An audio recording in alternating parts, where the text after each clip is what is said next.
Welcome to Pindar Poetry. We hope you learned something new. In this video, I will compare BMW M8 versus Shelby GT500, which is better.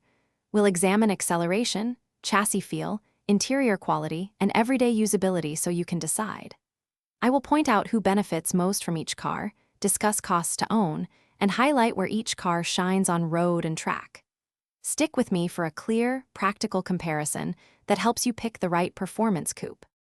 The GT500 screams with raw horsepower and immediate throttle bite, while the M8 layers performance with precision and luxury. We'll compare engine character, gearing choices, and how each car feels at different speeds. I'll describe how transmission tuning and chassis setup change real-world acceleration and usability. Expect clear examples of when blast-first performance beats balanced refinement, and which driver will prefer each car's unique approach to speed. If you're finding this comparison helpful, please subscribe and like for more content. Quick recommendation: bring your space to life with the Echo Dot smart speaker for crisp music while detailing cars or setting ambient lighting, and it fits into any garage setup. It's a small upgrade that makes car time more enjoyable.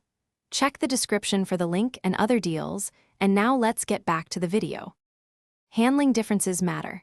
The M8 leans into adjustable comfort with precise cornering, while the GT500 gives you raw feedback and a track-ready setup. I'll cover ride quality, steering feel, and how tires and brakes influence both daily driving and spirited runs. We'll also touch on ownership costs like tire wear, brake replacements, and insurance. That way you get a full picture of performance, practicality, and what each car will cost to enjoy. Thanks for watching. Consider subscribing if we helped you.